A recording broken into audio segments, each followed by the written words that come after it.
আসসালামু আলাইকুম। ঈদ মুবারক। মুসলমান কা বাচ্চা তার মানে আরফিন নিশোকে তিনি কোন ধর্মের, কোন জাতের, কোন বর্ণের সেটা তাকে প্রুভ করতে হয়েছে। আসলে এই মুভিটার দম আছে। বাংলাদেশ।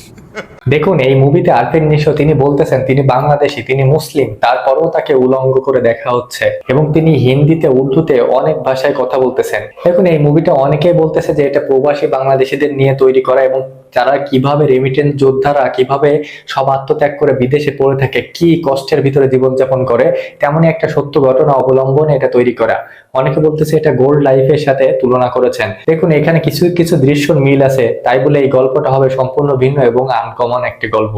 ঈদের দিনে বাসায় বসে বোর হবেন নাকি জমিয়ে একটা মুভি দেখবেন এই বৃষ্টিময় দিনে, সেটা কিন্তু এখনই আপনি ঠিক করে ফেলতে পারেন যে কোন মুভিটা দেখবেন। আজকে আমি আপনাদের মাঝে নিয়ে এসেছি ঈদের সেরা দুইটি মুভি এবং এই দুইটি মুভির মাধ্যমে আপনার বোরনেস পুরোপুরি কেটে যাবে বলে আমি আশা করতেছি এবং ঈদ হয়ে যাবে আরো স্পেশাল। প্রথমেই আছে এমন একটা মুভি ফ্যামিলি নিয়ে বসে দেখা একদম পারফেক্ট, যেটা ইমোশনাল, মজা, অ্যাকশন সবই আছে। আর দ্বিতীয় মুভিটি একদম ভিন্ন, যেখানে আছে অ্যাকশন, থ্রিলার আর দারুণ স্টোরি, একদম আপনার চোখ স্ক্রিনে আটকে থাকবে। তাই আপনি যদি হাসতে চান এবং একটু এক্সাইটমেন্ট চান, তাহলে এই দুইটা মুভি হতে পারে আপনার ঈদের জন্য পারফেক্ট।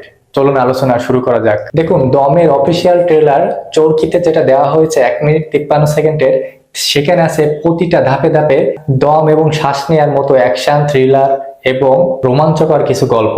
এখানে আরফিন নিশোর বেশ কয়েকটা ভালো ভালো ডায়লগ রয়েছে এবং এখানে আরফিন নিশোকে প্রমাণের অনেক কিছুই রয়েছে। দেখুন, দমের পরিচালক রেদওয়ান রনি, দীর্ঘ প্রায় 10 বছর পরে এই রেদওয়ান রনি এসেছেন দম নিয়ে। দেখুন, এই দমের প্রথমে চঞ্চল চৌধুরী ছিল যে এই দমের মেন হিরো, কিন্তু এই দমের পরবর্তীতে লিড ক্যারেক্টার চেঞ্জ হয় এবং তার পরবর্তীতে আরফিন নিশো আসে মেন ক্যারেক্টার এবং চঞ্চল চৌধুরী চলে যায় স্পেশাল একটা ক্যারেক্টারে। দেখুন, দমের শুরুতে যেটা দেখা যায় যে ইমোশনাল একটা জার্নির ইঙ্গিত দিয়েছে এই দমে। এই ছবিটা সব থেকে যেটা মেন, যেটা সিনেমা অটোগ্রাফি, সেটা এই সিনেমার সব থেকে আকর্ষণের কেন্দ্রবিন্দু একবারে ফাটিয়ে দিয়েছে রেদওয়ান রনি এখানে। দম মুভিটা আমার কাছে যতটুকু মনে হয়েছে, এটা কোন একটা নিষিদ্ধ সংগঠনকে ঘিরে মুভিটার প্রথম থেকে এর আবির্ভাব শুরু হয়েছে এবং গাধার সাথে আরফিন নিশোর একটা ওতপ্রোতভাবে সংযুক্ত আছে। দেখুন, প্রথমে আরফিন নিশোকে ধরে এবং বাম্বু টাইট করে এবং প্যান্ট খুলে ফেলে এবং তারপরে চেক করে যে তিনি মুসলিম কিনা এবং তারপর পরই আরফিন নিশোর ওই ভাইরাল ডায়লগটি। তারপর নায়ককে গাদার পিঠে উঠিয়ে সার্কেল দেয়া হচ্ছে, এটাও কিন্তু একটা ট্রেডিশনাল রীতিনীতির ভিতরে পড়ে। এবং এই মুভিতে নায়িকা হিসেবে অভিনয় করেছেন পূজা চেরি।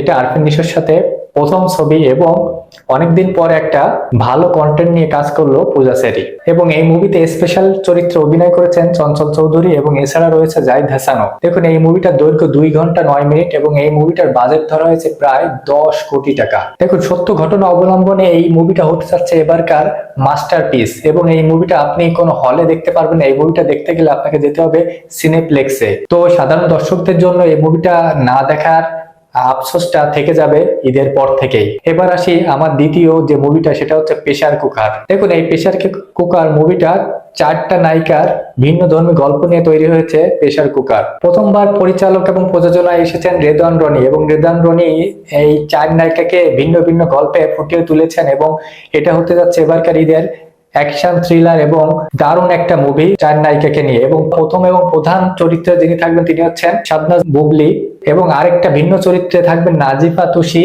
এবং এই মুভিতে 2 জন নায়িকা রয়েছেন, তারা এবারের প্রথমবারের মতো তারা অভিনয় করেছেন এই প্রেসার কুকারে। একজন হচ্ছে মারিয়া শান্ত এবং আরেকজন হচ্ছে স্নিগ্ধা চৌধুরী।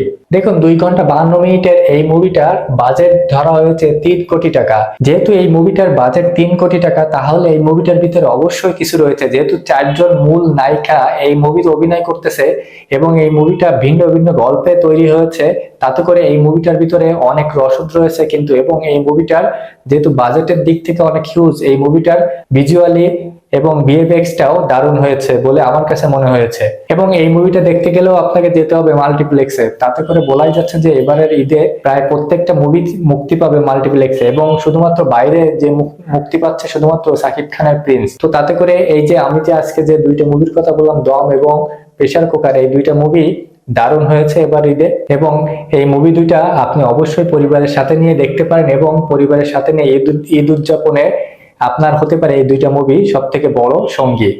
কেমন লাগলো আজকের ভিডিওটা অবশ্যই জানাবেন, ভালো লাগলে পাশে থাকবেন। ধন্যবাদ।